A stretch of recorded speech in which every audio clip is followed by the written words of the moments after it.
been speaking about this, binabawasan talaga kami. Iniisa-isa, even yung mga vlogger na malapit sa administrasyon, sabi, 2 down, 3 down, may kasunod na. Di ba? So, Mr. President, Mga ka-Duterte, post lang natin bago tayo magsimula. Isang pagbati sa inyong lahat dyan, Luzon, Visayas, at Mindanao. Labi na din na sa Davao City. Maayong adlaw sa inyong tanan, mga kaigsunan, mga amigo-amiga. Nako mga idol, napakainit na balita. Kasi ito parang bangayan na ng Cayetano, Senator Alan Cayetano versus NBI Matibag, mga ka-Duterte. Alam natin mismo, hindi na wag diretso na tayo, wala na tayong paligoy-ligoy. Alam natin mismo na halos lahat dyan, itong mga malapit sa puso ng mga Duterte, Senator Bato, Robin Padilla, Marcoleta, sino pa ba dyan? Nanahimik ng itong 2 bilyar, di ba? Halos sila lahat dyan, meron ng kaso. Di ba? Alam natin lahat mga ka-Duterte. Ngayon, na-involve ang pangalan ngayon ni Senator Alan Cayetano dahil kasi ito si Matibag ipapatawag na ngayon. Kasi alam natin itong testigo ng mga taga-prosecution, itong mga agent nila, plus ito si Jeremy Lotok. Ngayon, ipapatawag sana nila ito si Matibag. Biglang may sinabi na magkakaroon din sila ng investigasyon. Obviously, parang pangontra niya siguro, parang ganon. Kasi nga, ang sabi ni Matibag, itong investigasyon nila sa 2019 na SEA Games, na itong proyekto. I think panahon ni Tatay Digong to, itong Clark sa Pampanga yata yan, Clark Pampanga, SEA Games, itong mga palaro, di ba? Kasi nagkaroon daw parang mga allegation. Di natin alam kung miscalculation ba, mga ganon, mga proyekto. Anomalya daw, meron daw ganong mga investigasyon. Ngayon, medyo nagkakontrahan sila ngayon. Kasi mga ka-Duterte, alam natin to, lahat yan ay patungkol kay Inday Sara. Sa simulat sa umpisa pa lang, dyan sa Senado, nagkabarila, nagkaputukan, di ba? Tapos nagkaroon ng mga kasuhan patungkol kay Robin, kay Bato, hanggang kay napunta ito kay Mike Defensor, hanggang kay Jinggoy, di ba? Hanggang napunta ngayon kay Marcoleta. Kaya ang sabi ni Senator Alan kanina, parang pakiramdam niya, inuubos na kami. Iniisa-isa kami, di ba? Ganon. Kahit alam naman natin itong mga ka-Duterte sa umpisa pa lang, kahit yung mga vlogger, di ba? Itong mga Duterte vloggers, baka naman po, baka masama tayo dito, mga ka-Duterte. Hoy, mga idol, nako po, totoo tayo, real talk tayo dito, mga idol, ha? Walang halong biro. Totoo, pinatawag talaga itong mga malulupit na mga Duterte talaga. Di ba? Alam natin yan, nagkaroon sila ng mga hearing na taga-kamara dyan. O, ngayon, kasi ngayon, mga idol, di ba may senatorial, I mean, minority, majority dyan sa loob ng Senado. Di nanalo na tong mga taga-Gatchalian Block, di ba? Halos lahat sila dyan. Ito mga pakiramdam natin, wala nating pag-asa. O ang panahon na lang natin, ang pag-asa na lang natin, itong mga senatorial judges. Si Cayetano, number 1. Si Marcoleta. Yung mga abogado to, di ba? Akala natin noon, pati si Cheese at saka si Villanueva, wala na.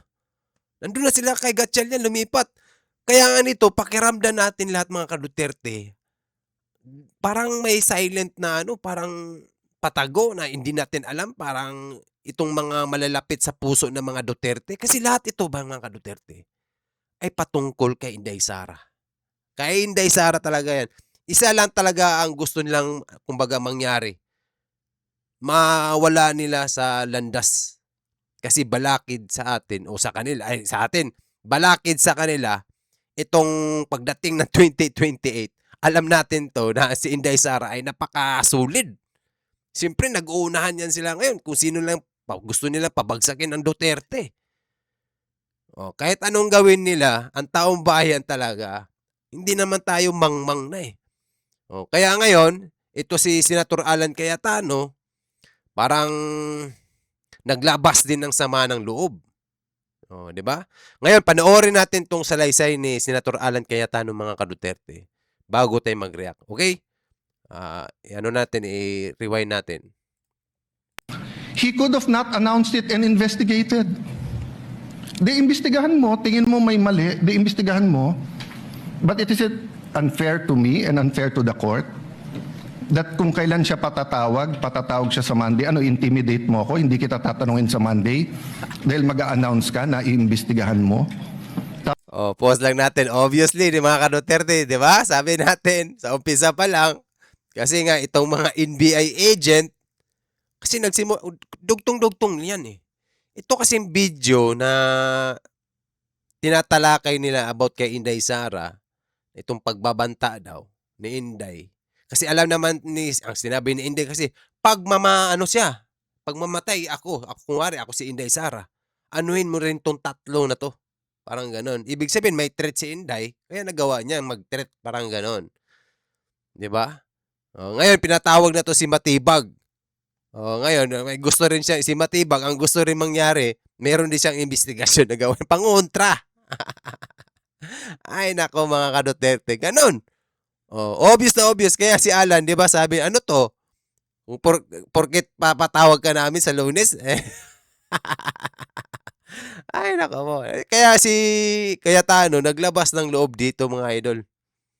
Tapos sasabihin mo may insertion, tapos sasabihin mo hindi liquidated. Liquidated po lahat yun.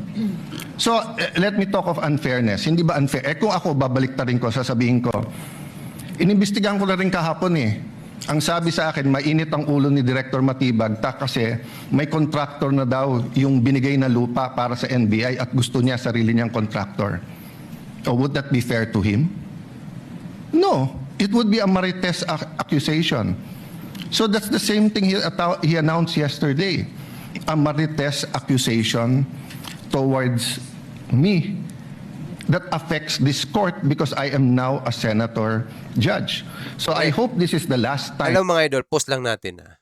Kasi ganito yan. Kasi nga, kaya nasabi ni Senator Alan na ganito yung kalagayan niya kasi siya yung senator judge dyan, di ba? At pakiramdam siguro ng itong mga taga-NBI, dihado tayo nito. Parang ganon. Kasi siya yung magja-judge at siya yung magtatanong sa akin. Parang gano'n. Kaya naglabas din siya parang investigasyon. Pero, di ba? Obviously na parang may something na parang to. Ibig sabihin, pag gagawan din kita ng kaso para pagdating sa Lunes, hindi ka masyadong mangungulit sa akin kasi pag mangulit ka, anuhin din kita, kukulitin din kita. Parang gano'n. Di ba? Sige, magtanong ka na magtanong. Pagdating ng Lunes, mag-iimbestiga rin kami pagdating dito. Di ba? Alam nyo, mga idol, parang alam nyo itong impeachment trial ni Inday, para sa akin, walang saysay, useless. Hindi siya, para sa akin kahit anong gawin nila kay Inday Sara, confidential fund, 125 confidential fund, wala, di obra. Kasi lahat yan ay parang, wala eh. Kita mo, ang ginagawa nila, lahat sila pinagkakasuhan. Papatawag ka lang, lalagyan ka rin ng kaso. Ano to? Parang tinatakot mo. Parang ganun. Kaya ganun, tuloy nga natin to. That I'm gonna have to speak about this. But definitely, we've been speaking about this, binabawasan talaga kami. Iniisa-isa, even yung mga vlogger na malapit sa administrasyon, sabi 2 down, 3 down, may kasunod na. Di ba? So, Mr. President, I want this impeachment to be a test that the 1987 Constitution works and that despite political differences, the prosecution and defense, I saw them after the first or second day, nagkakamayang kayo. Nagkakamustahan. After the first or second day nung mainit na baliktaktakan dyan sa pre-trial, nagbabatian, di ba? Even in court. So we can't help but be emotional. We can't help but get mad at what we think is disgusting or sometimes crossing the line. But is there any question that for this verdict, whether it's for conviction or acquittal, to be accepted by the Filipino people, we have to make sure that the integrity of the court is intact. Alam nyo, mga ka-Duterte, ano lang natin to Gusto lang talaga ni Alan din na itong trial ng impeachment trial ni Inday Sara ay parang nagumagana ang tamang batas. Hindi yung parang porket ang administrasyon ngayon ay parang kasi alam naman natin to mga ka-Duterte ang Pangulo at ito si Speaker ay na-involve sa yung mga pangalan nilang allegation. May mga allegation silang na-involve dito sa flood control na anomaly. Hindi porket ganito ang nangyayari sa atin, tapos sa sitwasyon ngayon ay parang di porket nagkakaroon dito ng trial sa impeachment, gusto ni Alan Cayetano na itong 1987 Constitution ng umusad ng tama. Hindi sa parang pamumulitika. Kasi alam naman natin to kagaya ngayon yan. Senator judges siya, tapos ipapatawag to si Matibag. Ngayon, siguro pakiramdam ni Matibag parang dihado ako pagdating ng Lunes. Diba? Baka tanungin ako ng tanungin ito ni Cayetano. Gagawa din ako ng investigasyon patungkol sa kanya. Sipin mo mga idol, o kagaya kay Marcoleta. Diba? Magkano yun? 75 million na donation pa itong nakaraang eleksyon? Kasi hindi nakatali sa salin niya.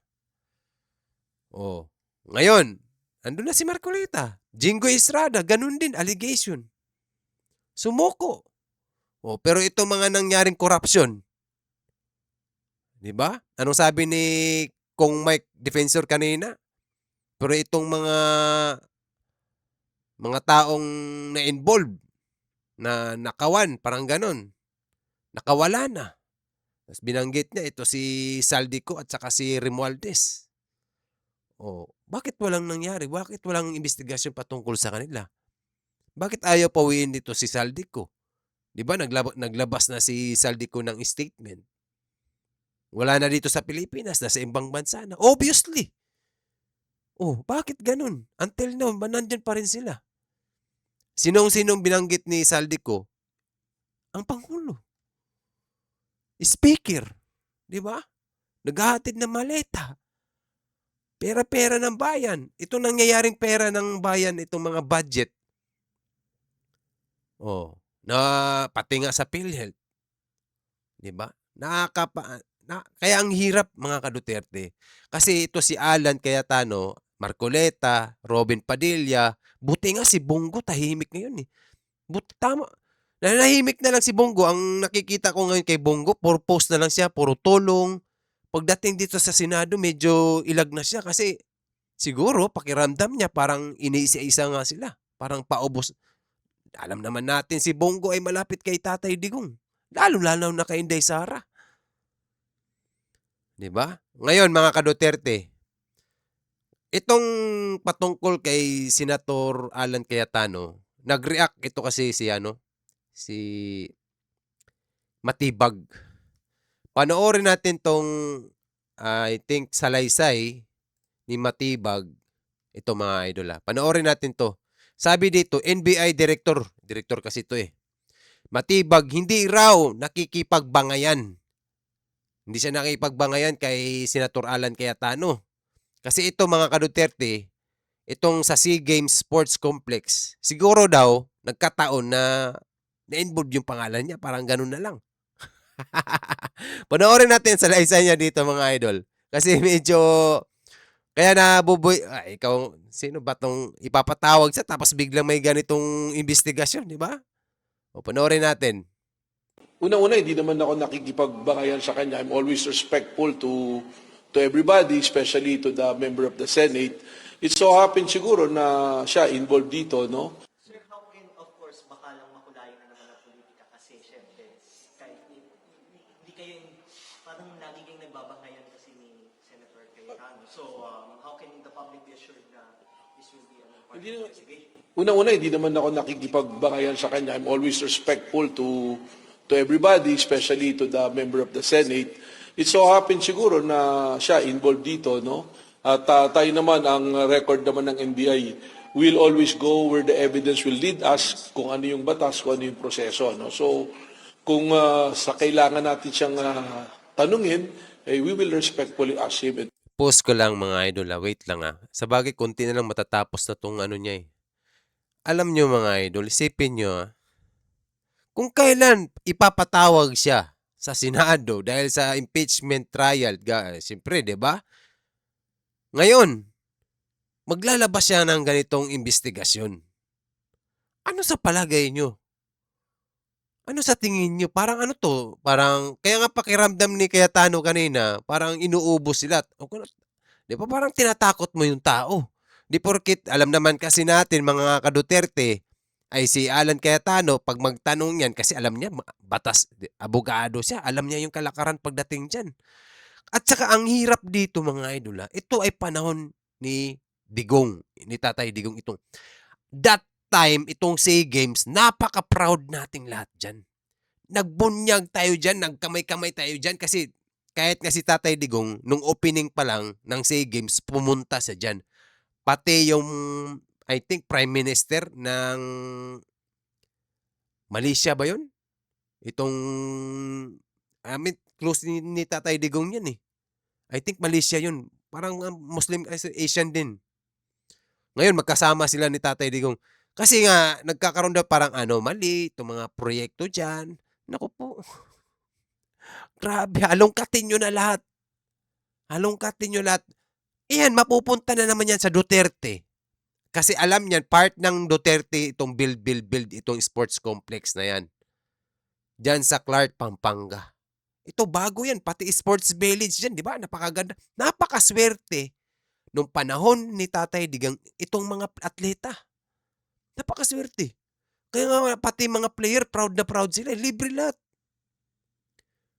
Training, sports, gymnasium, napakaganda mga idol. Kasi talagang nag-viral din yun sa mga video. Kita nyo naman, kahit tayo mismo mga manunood noong panahon, I think 2023 yun eh. Di ba? 2023, I think 2029 parang sinimulan yung pagpapagawa. I think 2023 talaga yung SEA Games nangyari. Yun, ito yung sinabi niya. Hindi raw sila nagbabangayan. Nagkataon lang daw. Siguro nandun yung pangalan niya. Parang gano'n.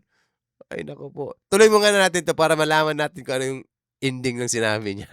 To give light to this. And I'm sure si Senator Alan, kung siya kasama rin dito, I'm sure that he will appreciate na maimbestigahan natin dito ng maayos. See? Talagang hindi talaga niya ma-appreciate yun. Paano mo ma-appreciate? Di porket pinapatawag ka rin sa Senado, tapos biglang may sasabihin kang may investigasyon kami patungkol dito.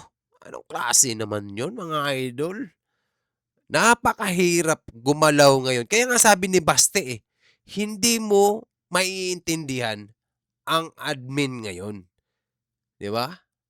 Kasi kung sino itong mga taong hindi susunod at ayaw sa kanila, kakasuhan nila, paparusahan nila. Ito na yung nangyayari ngayon. Sinabi ni Basti yan dyan sa Netherlands. Bago lang. Si Alvin Anturism, nun. Diba? Kung sino itong ayaw at hindi susunod sa kanila, paparusahan at papahirapan nila.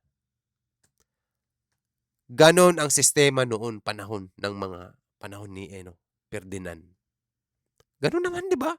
Nung panahon, Marcelo ba yun? Oo. Ay ngayon, parang silent nga lang. Ganon yun.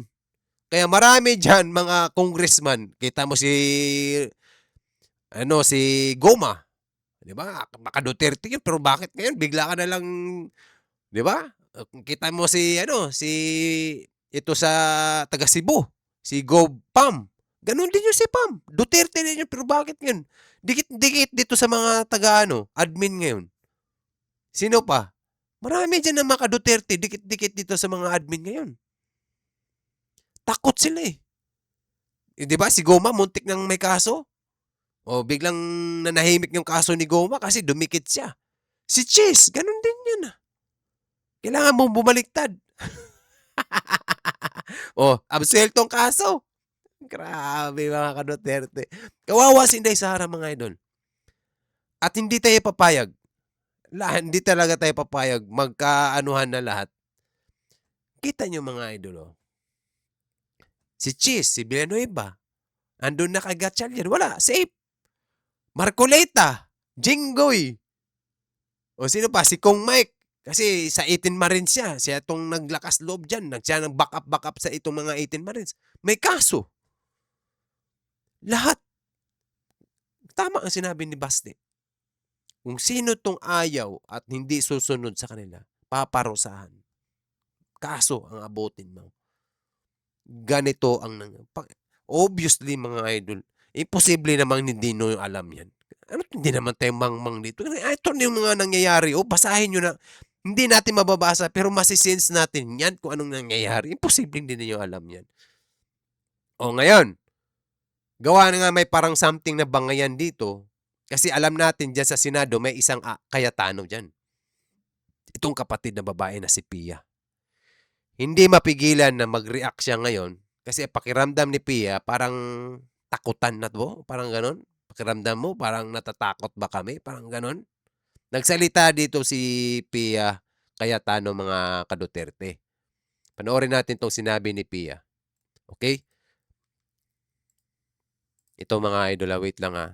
Kasi ngayon, ito yung sabi ni Pia, pumalag kay Matibag. Nananakot ka ba? Naninindak ka ba?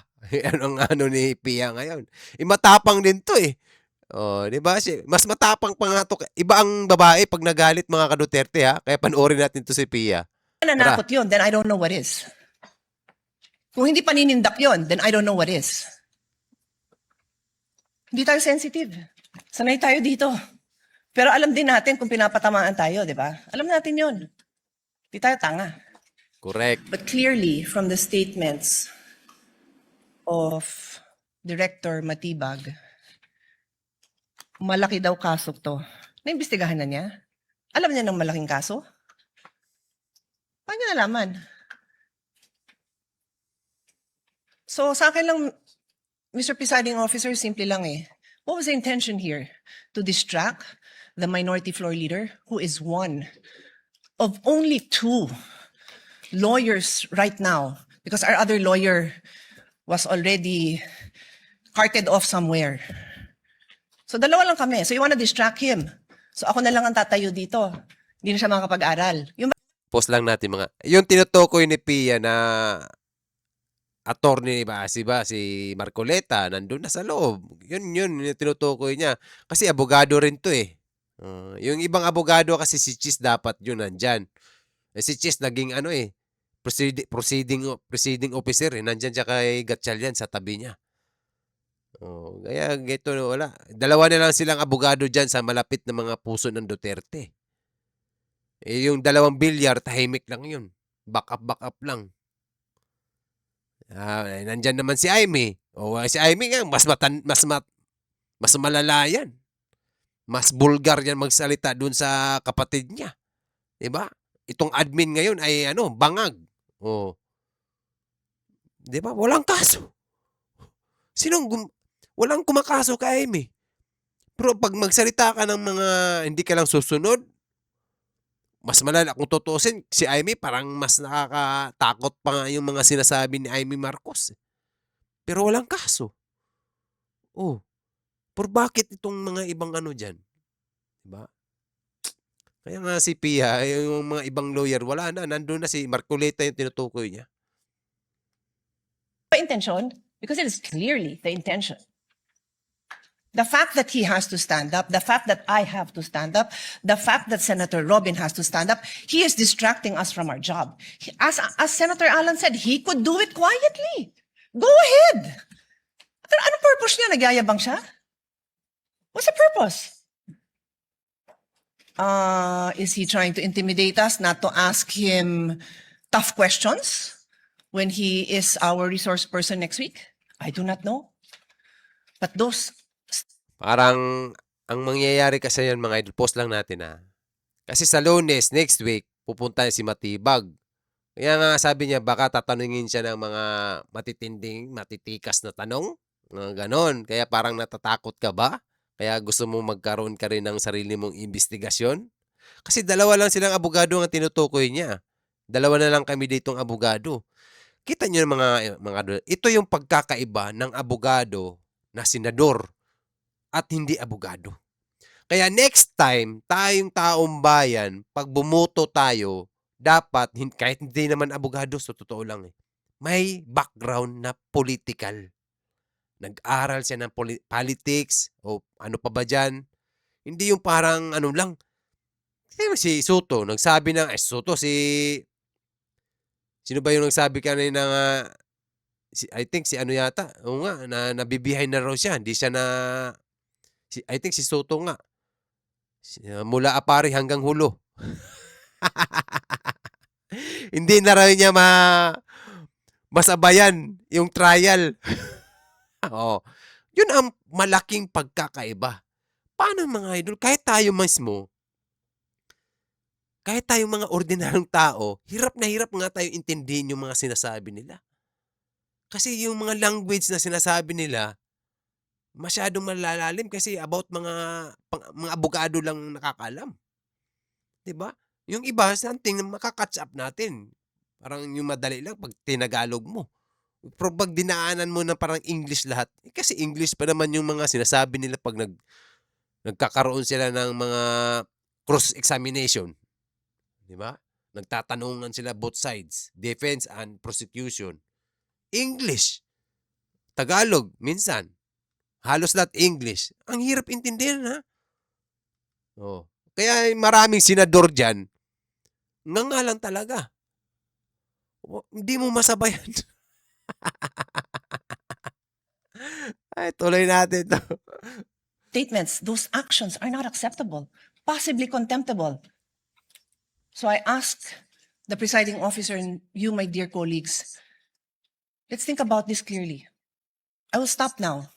As Senator Pangilinan said, we can take this up on Monday. Salamat na pinagbigyan niyo ako na mapanood natin at pag-isipan natin. Na gano'n na lang, pag may pinatawag tayo sa witness stand, abangan natin na magpe-press na kung ano-ano pagsasabi tungkol sa atin. I didn't have enough time to research. But clearly, I know that there's jurisprudence that does not allow a judge to be intimidated. And if hindi pa nanakot yun, then I don't know what is. Kung hindi pa ninindak yun, then I don't know what is. Hindi tayo sensitive. Sanay tayo dito. Pero alam din natin kung pinapatamaan tayo, di ba? Alam natin yun. Hindi tayo tanga. Correct. O, so paano? Ito mga idol, obviously kasi yun Kasi di porket pinapatawag ka sa Senado, tapos mayroon ka ring, naglabas ka rin ng statement na patungkol dyan na investigasyon mo sa sports complex, yung SEA Games na yan. Parang obviously. Kaya nga ito yung sinabi ni Pia, ano to? Nananakot ka ba o naninindak ka ba porket ipapatawag ka namin dito sa Lunes at parang pakiramdam mo baka tanungin ka namin ng mga matitikas or mga mahihirap na tanong, mga ganon. Kaya parang hindi, parang ang loob nila, di ba? Parang hindi naman maganda. Ganito yung mga ka-Duterte. Ito na yung sinasabi ni Baste. Di ba? Kita mo mga idol, saan yung ano dyan, patas na batas pag ganitong nangyayari? Obviously. Kaya kita nyo si Tatay Digong, dinala sa dahig. Alam naman natin mismo, alam din na nila. Kahit itong mga nandyan sa mga ahensya, DILG, DOJ, mga PNP, alam nila yan na walang jurisdiction itong ICC. Wala silang kapangyarihan, kumbaga, pinakamalaking, wala silang kapangyarihan. Number one, siyempre, nakipag-coordinate na yun. Ang may utos dyan yun sa taas. Ganun, isipin mo, aeroplano pala, naka-ready na lumabas ang aeroplano, kanino yun? Dito naman nakarehistro sa Pilipinas. Hindi naman yun sa ICC na aeroplano. Jet pa, Jet airplane yun. Hindi naman yun aeroplanong jet yun. Ang bilis nun. Kita nyo si tatay, ang bilis nakarating doon. Di ba? Kaya nga, ay nako po, mga idol. No, sabihin ko ngayon sa kanya, o manda ka sa akin ngayon, pagdating mo. Ganun ba? Gaganti na lang ako. Hindi ako ganun. Kilala niyo ako. For how many years ako tumayo dito? Hindi ako nanggaganti. Hindi ako mababaw. Pero I'm asking you, dear colleagues, wag tayong papayag. The Filipino people deserve better. We deserve better. Correct. Ito mga idol ito hanggang dyan na lang yung video ni Pia Tayong mga Pilipino talaga mga idol. Ito pakiramdam ko sa akin na opinion deserve talaga ang Pilipino na mas maganda ang buhay natin. Dumaan ang Duterte. Duterte lang talaga tayo. Nakaramdam. I mean, parang kaya palang umangat ang Pilipinas. Hindi man ganun kabilis. Kaya nga sabi ni Tatay Digong, ang Pilipinas noon, hindi umuusad pataas. Tumatakbo lang sa runway ang eroplano pero hindi nagti-take off paangat. Ganun lang siya. Kasi noon mga ka-Duterte ay nakabase lang tayo sa mga puti. 'Di ba? Galit na galit si Tatay noon. Sabi ni Tatay, para siyang aso na nakatali.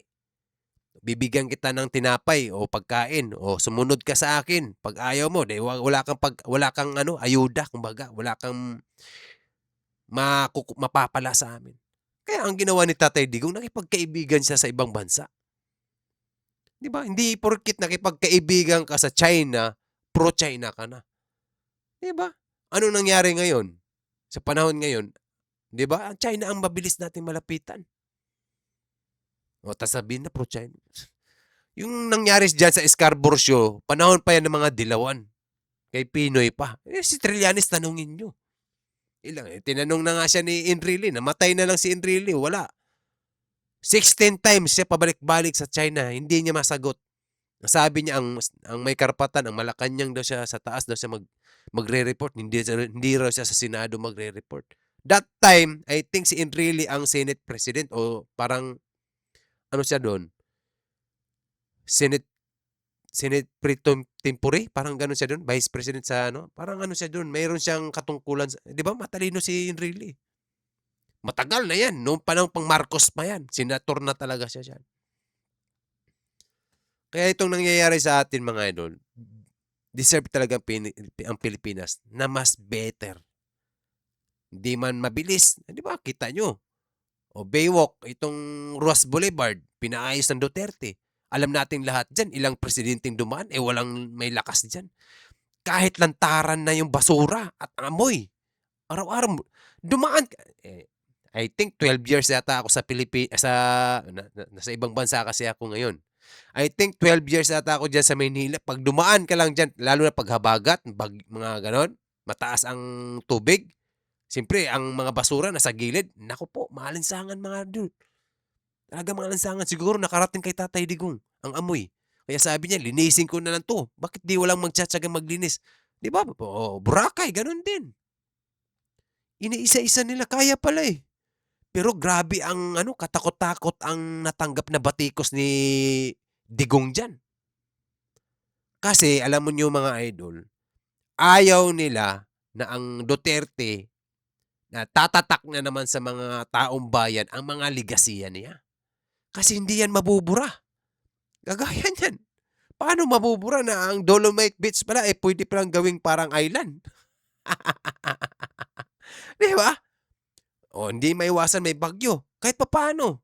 Buti. Ito ngang nakaka-disappoint nga ngayon Sa panahon ni Digong, pag may mga sakuna, I think mga bagyo na parating, 1 month pa lang naka-ready na yan sila. I think 2 to 3 months pa lang naka-ready na yan. Panahon ni Tatay Digong At dyan sa Dolomite Beach at maraming na nagpupulot ng basura. Mga iba-ibang ahensya. Ngayon, iwan ko lang, wala na yata.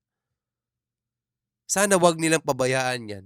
Kasi pag pinabayaan, Pasig River, Manila River, anong nangyari ngayon? Ang dami nagpo-post ngayon, ang basura nagkalat. Sa panahon ni Digong, wala. Linis, pati itong mga water lily dyan, ang kakapal.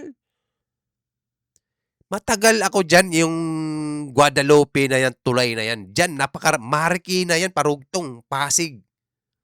Matagal ako pa. So, halos araw-araw ako dumadaan dyan. Ang kapal ng water lily dyan, papuntang Maynila. Karugtong yan eh.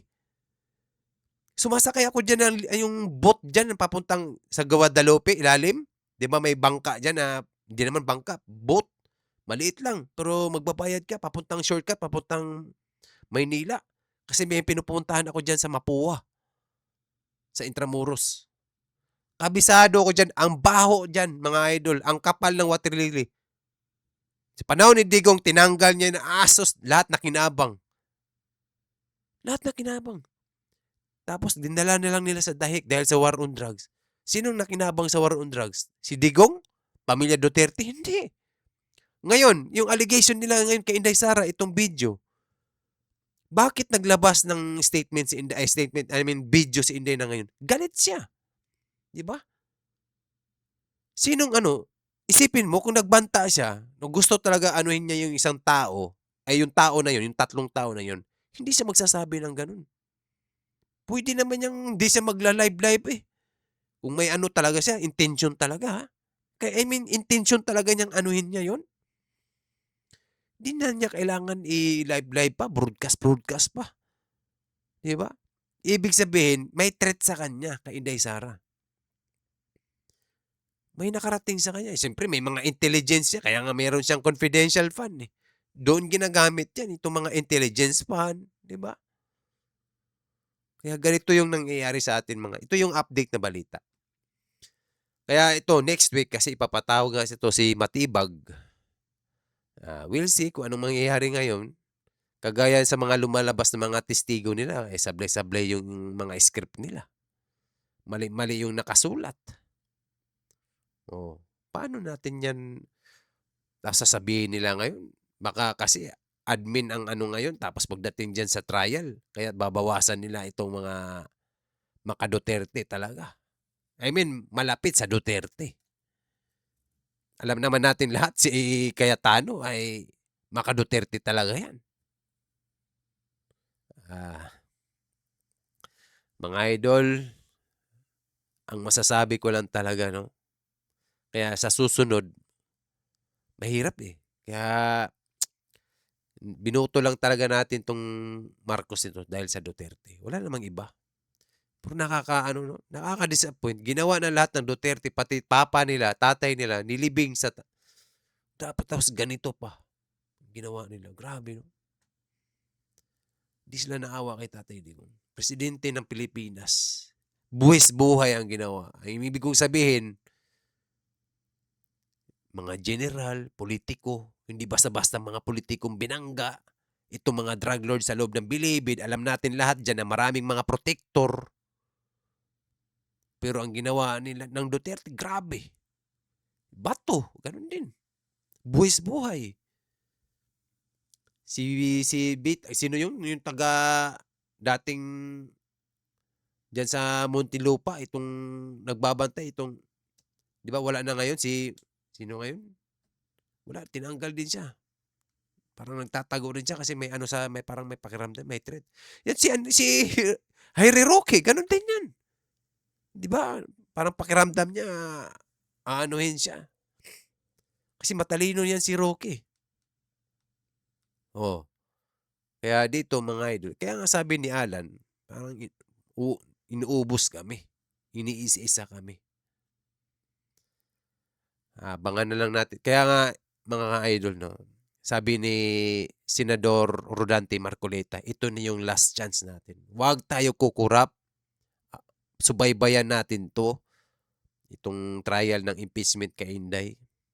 Kita mo si Inday Sara, grabe. Minamahal ng taong bayan. Kahit saan ka magpunta, kahit dyan sa loob ng Senado, dudumugin talaga si Inday. Di ba?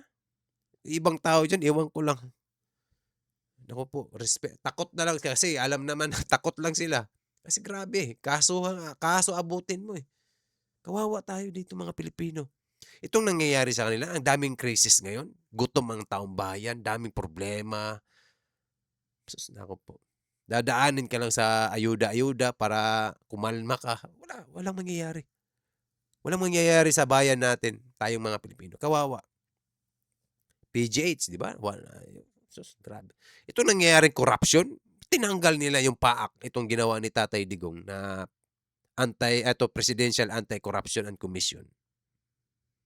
Yun, magandang ano yun. Kasi talagang mga ahensya takot gumawa ng kasalanan. Di ba? At kahit yung mga taong ordinaryo, tayong mga siga-siga din noon, takot gumawa ng kasalanan. Kasi Duterte. Takot. May batas. Hindi yung parang lamya ang batas natin. Walang, kaya diba, nangyayari ngayon, di ba, ang daming krimen. Mga estudyante. Walang bata, minor de edad, kasi walang kaso eh. Ito ang malala pa, kasi mas maraming nangyayari ngayong krimen, mga babae, mga bata, mga dalaga, pinapasok sa loob ng bahay. Mga ganun, nakakatakot. Kaya mga idol, abangan natin to sa next week. Huwag tayo kukurap. Kaya itong tayo mga ka-Duterte, lalo na dyan dyan sa labas ng Senado, mag-ingat po. Mag-ingat kayo mga idol.